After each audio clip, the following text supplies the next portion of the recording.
A ideia de que haja Deus não é uma coisa tão difícil de se aceitar, visto que muitas civilizações a aceitaram e visto que o monoteísmo acabou triunfando no mundo. Não só se espalhou por todo o globo, praticamente, como desenvolveu os seus fundamentos metafisicamente até estágios nunca antes imaginados. Não se imaginava que a metafísica, no que se refere aos atributos divinos, ao modo como se correlacionam, ao modo como se demonstraria Deus, seriam tão amplos e que iriam tão longe. Que para citar apenas alguns exemplos de demonstrações para Deus que existem, poderíamos citar as famosas 5 vias de São Tomás de Aquino, o famoso argumento ontológico de Santo Anselmo e as suas inúmeras e infinitas variações e reformulações que surgem até hoje, os argumentos de Duns Scott, seja a versão deles inteiramente concatenada em forma de um único argumento, ou a sua versão separada, na qual dividimos entre argumento da causa eficiente, argumento da causa final e a via da eminência. Podemos dizer também, como um exemplo mais recente de argumentação para isso, a argumentação por meio da filosofia concreta de Mário Ferreira dos Santos, pelas quais ele argumenta a partir do ser, por um método que remete a muito para Mendes. E podemos citar também o método por equiparação de Raimundo Lúlio, do qual eu pude contar, no mínimo, dentro deste, 9 caminhos diferentes para a demonstração de Deus, mas que, acredito eu, que com certeza há muito mais. E também, claro, a via de Henrique de Gandhi. Mas existe um aspecto no cristianismo que fez com que ele chocasse a muitos e fez com que ele se destacasse. Falamos aqui, obviamente, da encarnação do Verbo, da afirmação radical, talvez assustadora, impactante, e que soa absurda, e que não tem intenção de soar de um modo diferente, já que estamos sim tratando de algo realmente misterioso, que é a encarnação do Verbo, Deus fazer-se homem. Quando tratamos Deus sob a figura de um humano, isto é, uma figura tão próxima a nós, não raramente se verão menções à ideia de que o homem conceberia essa ideia por uma espécie de ego, querendo que Deus fosse semelhante a ele. Mas será que tal ideia realmente procederia? É tal coisa que queremos analisar. Será que a ideia de Deus fazer-se homem é realmente tão absurda? Ou será que o oposto, Deus não fazer-se homem, é que é de fato algo absurdo? É importante, antes de tudo, frisar que deve respeitar-se o mistério, no sentido de que, mesmo que não tivéssemos alguma explicação perfeita de que modo isso se daria, ou se existe a necessidade do Verbo encarnar, ainda assim nós teríamos a nossa fé, nós teríamos a mística, nós teríamos a coerência e os argumentos retóricos que, por muito tempo, fundamentaram a questão da encarnação do Verbo. Grande parte da literatura cristã, no que se refere a isto em específico, gira em torno da mística, que não deve ser de forma alguma desprezada, porque pela análise dos simbolismos e do funcionamento da ordem no universo, se deduz o modo mais coerente pelo qual ele deveria agir. Porém, hoje, tentando afastar-se um pouco da base mística e indo para uma metafísica um pouco mais robusta, buscarei apresentar uma argumentação que existem outros modos de argumentar para a questão de Deus fazer-se homem, que não são o que eu vou dar agora. O que eu vou dar agora ele se inspira em vários aspectos distintos que eu observei tanto na mística quanto em argumentos que já existem para isso, o qual eu compus este aqui. Onde já adianto que, caso eu falhe em meu intento, a intenção mínima que se faz aqui é mostrar que existe uma coerência muito grande e que não é absurdo como soa que Deus faça-se homem. Pelo contrário, soaria mais estranho, na verdade, que ele não se fizesse. E a simples ideia de se propor isso assusta um pouco. Então, adentremos aqui nesta visão cristocêntrica e eu vou ir apresentando as premissas, as bases e os princípios fundamentais através dos quais eu vou desenvolver o raciocínio que aqui traremos. Assim sendo, estejam bem-vindos. Parte 1. Atributos divinos. Como, para que nós tenhamos desenvolvimento do tema, não podemos voltar a repetir assuntos que já foram tratados, antecipo dizendo que, para desenvolver as argumentações aqui tratadas, eu usarei de base as já tratadas anteriormente argumentações para a existência de Deus.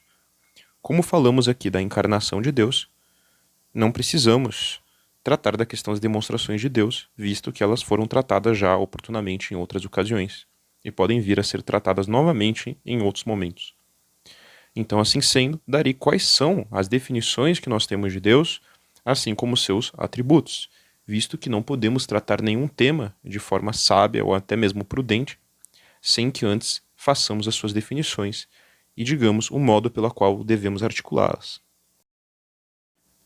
Como tentamos partir primeiramente de um fundamento mais metafísico, partirei das definições que nós chegamos a Deus por meio destas perspectivas filosóficas das quais partimos, e então vincularei brevemente com as concepções já mais dogmáticas. Bem, dentro das demonstrações lógicas referentes à divindade, chegamos à concepção de que Deus é uno, de que ele é eterno, ou seja, incriado, de que ele é a causa primeira de todas as coisas, de que ele é onipotente no sentido de que toda capacidade de geração e toda ação dele provém, de que ele é o ato último de todas as coisas, que ele é o fim e bem último de todas as coisas, que ele é a causa eficiente de todas as coisas, que ele é infinito, que ele é também, já aqui não estando mais na filosofia clássica, mas estando na filosofia cristã, o amor, ou seja, o sumo amor, a suma vontade. E adotaremos aqui, como forma de definição um pouco mais precisa, a definição de Santo Anselmo, que é aceita por muitos e que é também uma representação muito boa do eu sou aquele que sou, visto que, quando tratamos do ser divino, não definimos como este ser. Como sabemos, a noção de ente, ela pode se predicar no sentido de ser enquanto alguma coisa articulada, então, por exemplo, ser uma caneta, ser um objeto, ser aquilo, e podemos dizer ser no sentido amplo, que é o modo como atribuímos a Deus, no sentido que o seu ser não está retraído em algum objeto ou em alguma coisa criada, mas sim está totalmente aberto, de modo que ele possa penetrar em todas as coisas que existem. Agindo desta forma, na mesma relação que possui o universal para o seu particular. Então, por exemplo, se nós temos os gatos particulares, nós temos o universal de gatidade que habita em todos os gatos e está em todos eles. Mas aqui temos então Deus como o ser de todos os existentes, como causa maior. E agora, por fim, o ponto a partir do qual a argumentação vai começar a se desdobrar é a questão de que os atributos divinos devem ser proporcionais, a questão de que Deus se identifica com o máximo grau de cada um de seus atributos, e se algo não está no máximo grau, não é atributo divino. Então vamos lá. A primeira coisa é que todos os atributos divinos são proporcionais. Eles não podem ser de outro modo. E a forma mais fácil de falar que eles são proporcionais é o fato de que todos eles são infinitos e todos eles estão em seu máximo grau. Então a duração divina ela é infinita no sentido de que ela não começou e não vai ter fim, ou seja, ela é eterna. Quando falamos de dimensão da ação divina, seja de seu amor, que deve ser infinito, quando falamos de seu ser, que deve ser infinito, ou seja, inesgotável, quando falamos de seu ato, que é infinito no sentido de que não é de modo algum limitado, ou seja, está sempre atuando, então ele não precisa sofrer mudança, e todas as demais coisas. Então, existe uma proporção absoluta. Nenhum dos atributos divinos é desproporcional ao outro, visto que eles se completam. E também devem atuar sempre em seu máximo. Isto é crucial. Sabendo disso, levem sempre em mente a seguinte coisa: se em alguma instância um devido atributo divino não for se dar em seu grau máximo, ele não pode se dizer mais um atributo divino. Então, por exemplo, se é uma das características essenciais de Deus que a sua duração se dê no nível máximo e alguma proposição, alguma situação impede isto, então essa situação não poderia se dar. Mas, se eu der uma proposta, por exemplo, em situação X, tal atributo divino se torna maior do que se não o for. Logo, nessa situação, este atributo é qual deveria ser o atributo divino, e o atributo divino deveria ser desse modo. Vou organizar aqui de um modo mais organizado para que fique mais claro. Agora, olhem para a tela. Primeira premissa. O atributo divino, X, só é divino se em grau máximo. Para grau máximo colocamos M, certo? Até aqui tudo bem. O atributo divino X só vai ser divino Se for num grau máximo, porque é algo essencial, certo? De Deus. Depois vamos para a segunda premissa. Se x for y, então mais perfeitamente será m. Então, vamos supor que nós provemos essa premissa mais adiante, ou seja, consigamos demonstrar que se x for y, logo mais perfeitamente vai ser m, ou seja, vai estar num grau maior, tá? Ou seja, estamos dizendo aqui que esse y é alguma coisa nesse atributo divino que, se for real, então esse atributo divino é mais perfeitamente grau máximo. Só que aí que vem a conclusão final. Se o grau máximo é essencial para que esse atributo seja divino, então é mais coerente que se dê conforme este acréscimo que o tornaria máximo. Logo, x é perfeitamente m, certo? Porque ele está em grau máximo e é divino. Logo, mais coerente é que seja y, porque se y for apresentado como algo por meio do qual mais perfeitamente ele será m, logo, se x é m, é mais coerente que ele seja y do que o contrário. Dá até para arriscar dizer que isto seria um argumento por necessidade, ou seja, teria que ser desse modo, conforme y. Mas estaremos aqui um pouco mais recuados por conta da delicadeza que se envolve o tema e por respeitar o mistério. E dado este modo de premissas, aprendam-as bem, entenda bem esta mecânica, porque é a partir disso que iremos trabalhar. Então, vou pegar um atributo divino, mostrarei que sob tal circunstância este atributo divino melhor funciona como máximo grau daquela coisa, e a partir disso deverei demonstrar que, se aquele atributo divino não se comportar daquele modo, é incoerente que seja dito o atributo divino, ou seja, Deus deve ser daquele modo. É isto que usarei para tratar dessa questão da encarnação do Verbo. Parte 2. O mais perfeito amor.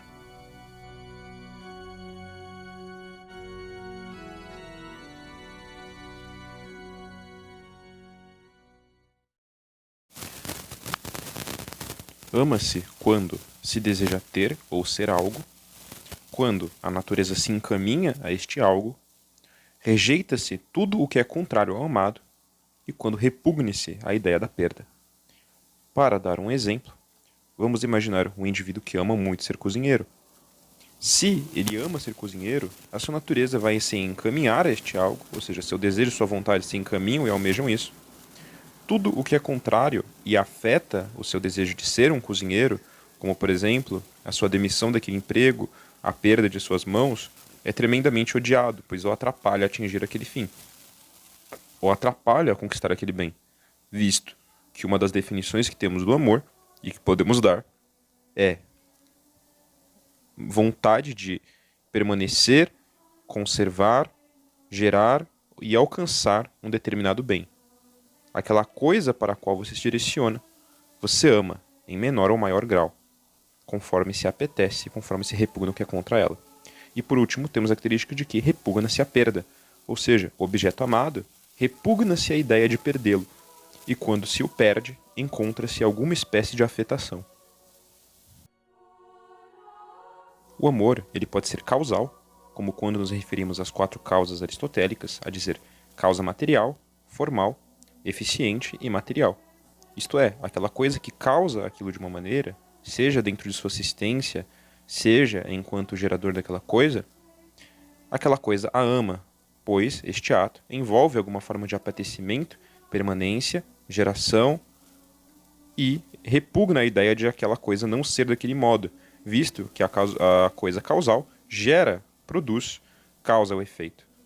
E entre a causa e o efeito existe uma espécie de amor. Existe o amor físico-material, que é o amor dos elementos, ou seja, a forma como eles se comportam e suas relações físicas, no sentido de um apetecer ao outro ou um repugnar o outro, como seria no caso do ódio. E este nós contemplamos na química e também na física. Nós temos o amor sensível, que é o caso dos animais, onde vemos, por exemplo, o amor reprodutivo, que se gera pela atração natural para a prática da cópula. E temos também, por exemplo, o amor nutritivo e da alimentação, né, que é o almejamento do corpo em se alimentar. O gosto, o paladar, também temos da audição, visto que existe um amor da audição pela música, também do olfato, pelos bons cheiros, dos olhos, pelas coisas agradavelmente bem vistosas, e de aí em diante. E por fim, nós temos o amor intelectual, que é quando você deseja com o seu intelecto aquela coisa, que é a desfrutação e a contemplação intelectual, que se dá por meio da vontade e não sem ela. Com relação ao intelecto unido à carne, que é no caso do homem, podemos observar algo peculiar no modo como seu amor se dá. Ora, o homem mais intensamente ama quando ele está em maior potencialidade de perder algo. Então, se algo o está sendo arrancado, se ele está sofrendo por conta da perda daquele algo, o seu amor por aquela coisa, ou seja, o desejo de que ela não se vá, se intensifica, pois todo o seu corpo e todo o seu organismo, que antes não estava em agonia, passa a agonizar em sofrimento por conta daquilo. O amor em nós, que somos seres corpóreos, não é 24 horas o tempo todo uniforme. Ora nós estamos amando mais algo, outra hora estamos amando menos. Algo que nós sabemos que amamos muito, não estamos sempre simultaneamente amando aquela coisa. Mas, em certos momentos, nosso amor por aquela coisa se faz presencialmente, e não me refiro a habitualmente, maior. E assim sendo, nos momentos de angústia, ou de grande chance de perder algo, ou até mesmo enquanto estamos perdendo, nós sentimos aquele amor de forma mais forte, porque a maior oposição é conservada por uma maior conservação. Quando temos uma maior oposição interna entre algo que coexiste, então a força que os une deve ser ainda maior. Para dar um exemplo, darei aqui o exemplo entre um ente imaginário e um ente real. Entre dois entes imaginários, a força, a coisa a qual precisa mantê-los na realidade tem determinado tamanho. Mas entre um ser imaginário e um ente real, a coisa que deve manter os outros na realidade é muito maior. Visto que no primeiro caso apenas a mente é suficiente para assistir os dois dentro da mesma realidade, no caso entre o ser imaginário e o ente real, é necessário algo além da mente. Então, perceba que quanto mais distantes são as coisas que coexistem, maior é aquela coisa que os mantém dentro da realidade. Então, deste modo, aquele amor que está perdendo, na medida em que há uma oposição interna entre ter e não ter, ele aumenta, ele se expande.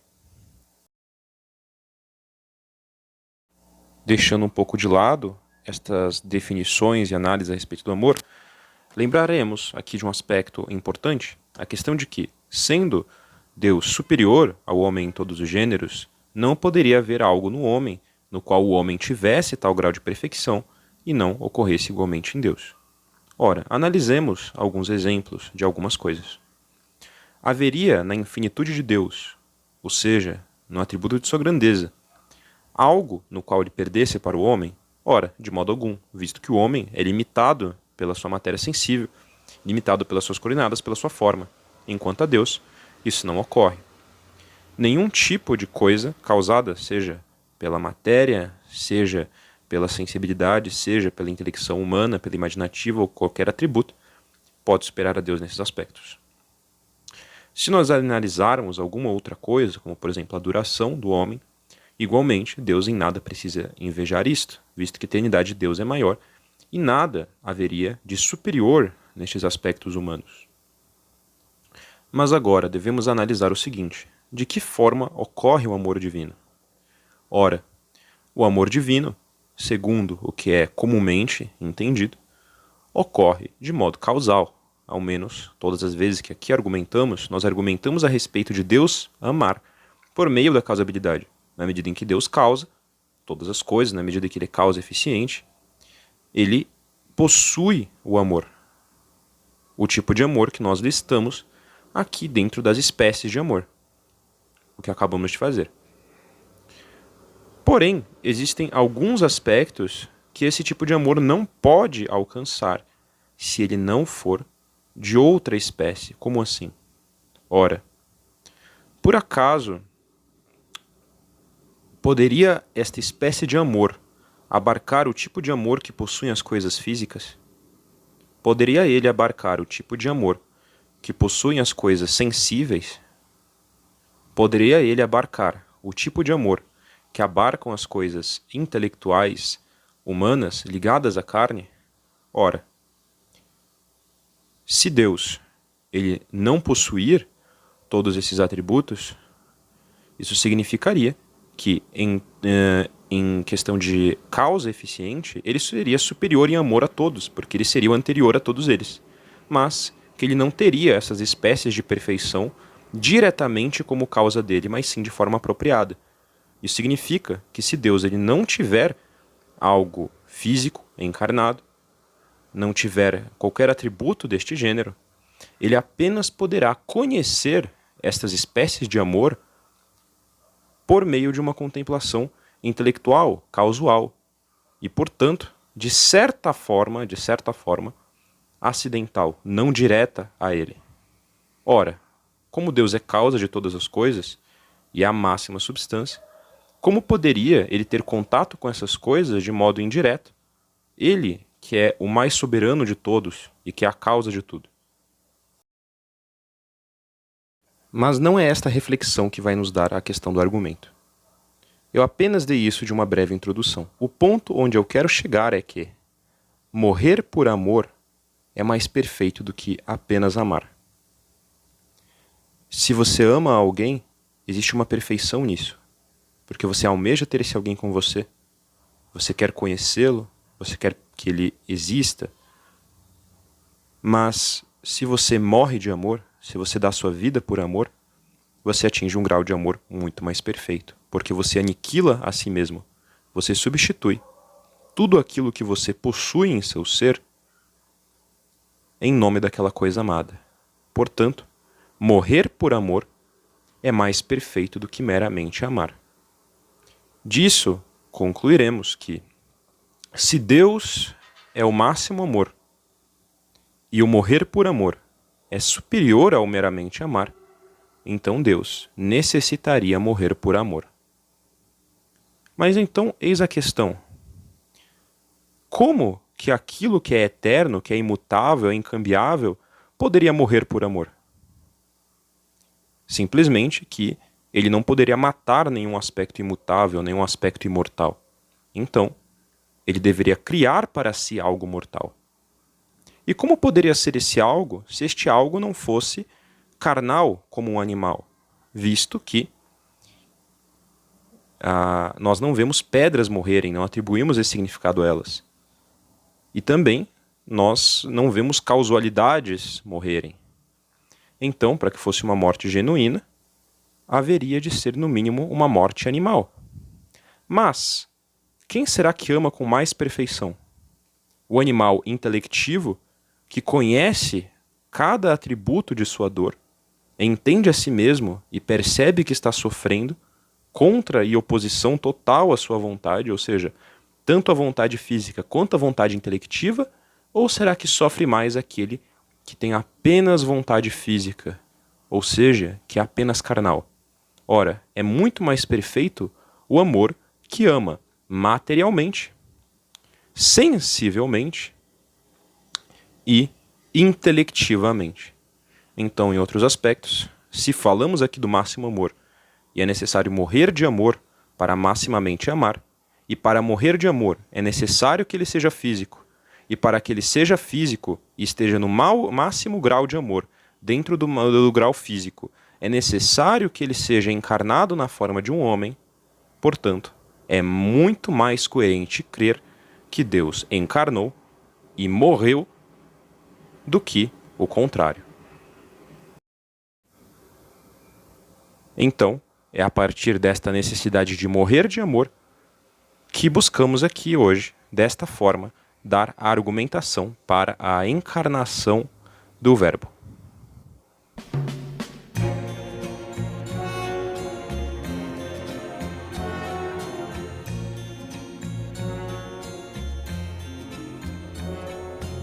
Gotta have you near all the time, with your dreams wrapped in mine.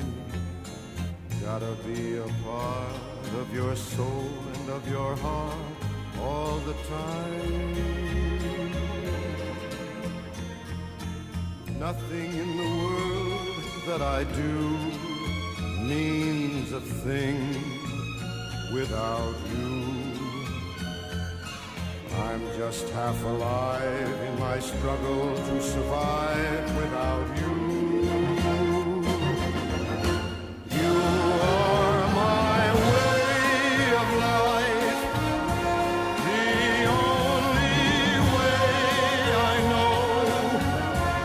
You are my way of life, I'll never let you go. Never let you out of my sight, be it day, be it night. You belong to me, that's the way it has to be, wrong or right. I don't need the crowds at my door, the applause from the floor. All I need is you and the love that we once knew, nothing more. You are my way of life, the only way I know. I'll never let you go, because I love you so.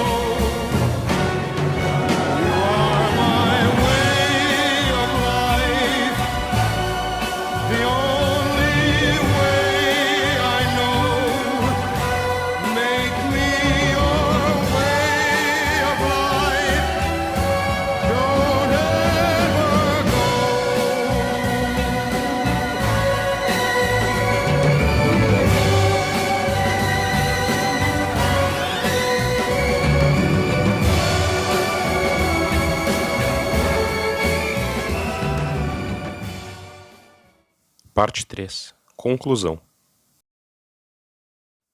Voltemos então ao argumento que foi dado anteriormente na parte 2, para vê-lo agora sobre a luz da conclusão que já foi dada. O atributo divino x, no caso, o amor, só é divino se em máximo grau.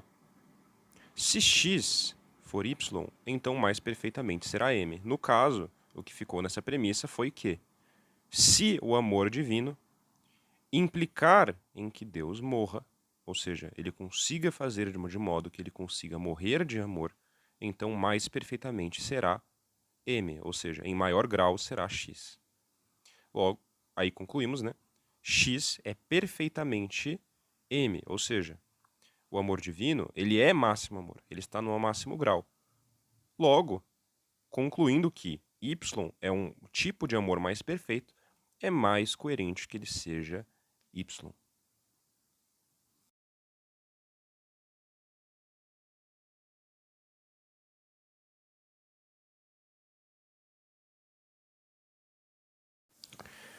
Então chegamos à seguinte conclusão.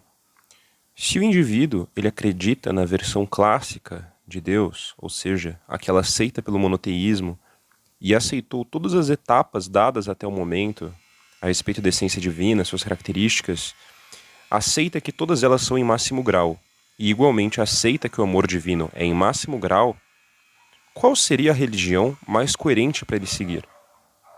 Será que, uma vez que Deus é mais perfeito, podendo sacrificar-se e dar sua vida, possuindo o amor em mais grau, seria coerente continuar a aceitar Deus apenas na proposição onde há um menor grau?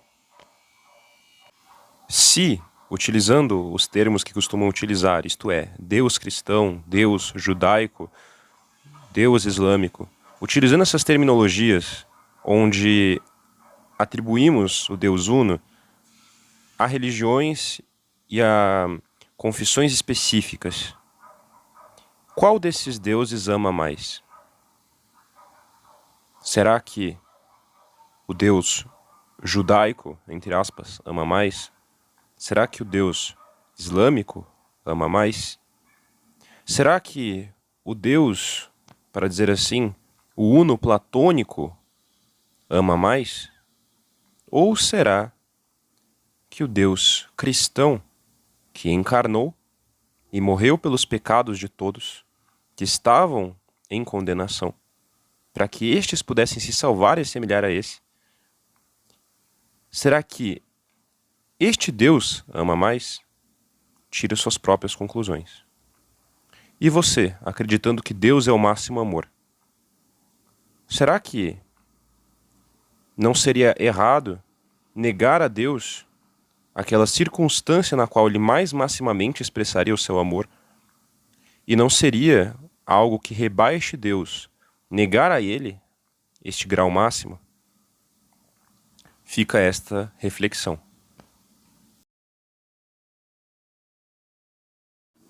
Por fim, deixo aqui uma proposta final, caso seja do agrado, e me cobrem porque há muitos vídeos que estou sendo cobrado, que ainda não trouxe, que venham a demorar. Mas uma dúvida que resta, uma vez que o indivíduo aceita a ideia da encarnação do Verbo e aceita que Deus tenha feito esse homem, surgem ainda dúvidas a respeito de como funciona Cristo. Visto que, como alguém é Deus e homem, como isso funciona? Será que Cristo tinha todos os conhecimentos que Deus Pai tinha? Será que Jesus em sua mente tinha o futuro e o passado plenamente descritos? Ou será que era algo que vinha conforme a revelação divina? Será que existia algum grau de desconhecimento em Cristo ou os seus conhecimentos eram idênticos a Deus? E se não for o caso, será que isso altera o fato de que ele era Deus? Como funcionava a sua alma? Como funcionava a sua divisão? Será que seria incoerente ele sentir, por exemplo, temor, angústia, tristeza, alegria, sendo que o Verbo divino não possui essas características? Já adianto dizendo, apenas como um spoiler breve, que me usarei de base de referência para tratar isso, se eu vier tratar um vídeo inteiro disso, de João Damasceno, na sua exposição da fé ortodoxa, para fazer todas as divisões com relação a isso. Mas, apenas para adiantar de que modo você pode solucionar essa questão para que eu apenas não a jogue no ar e não o perturbe, fique sabendo que Cristo possui duas naturezas, divina e humana, unidas por hipóstase. As duas naturezas são perfeitamente as justas naturezas. Ora, se Deus tivesse encarnado e não tivesse encarnado com todos os atributos que fazem do homem, o homem ele não teria verdadeiramente encarnado como homem. E seria apenas algo simbólico a sua encarnação. Ora, este não é o caso. Para que ele possa morrer por amor, ele tem que verdadeiramente encarnar. E, ao mesmo tempo, ele não pode deixar sua divindade, o que quer dizer que o Verbo divino não se alterou, não se modificou. É como se ele tivesse expandido. E expandido dentro de um corpo no qual nenhuma alteração nesse corpo o afetaria, pois este corpo é humano. Portanto, qualquer dano ao corpo humano, que tem verdadeira natureza humana, não afeta a natureza divina, de forma que quando Cristo morre, o Verbo divino não morre. Claro, o termo mais apropriado que dizemos para encarnação não é tanto uma expansão, mas dizemos esvaziamento. Dizemos que Deus esvaziou-se, ou até mesmo que aniquilou-se, colocou-se a um estado que conflita de certa forma com sua essência, mas que não conflita verdadeiramente, visto que nenhum dano dado a isto afeta seu aspecto divino. Então, é justamente pelo fato de que a natureza divina é plenamente, inteiramente conservada, sem modificação, sem que sofra nenhuma mudança, sem que perca qualquer um de seus atributos divinos, e pelo fato de que a natureza humana é verdadeiramente humana, e por meio da união hipostática que se dá entre esses dois, que se conserva o modo como isso age.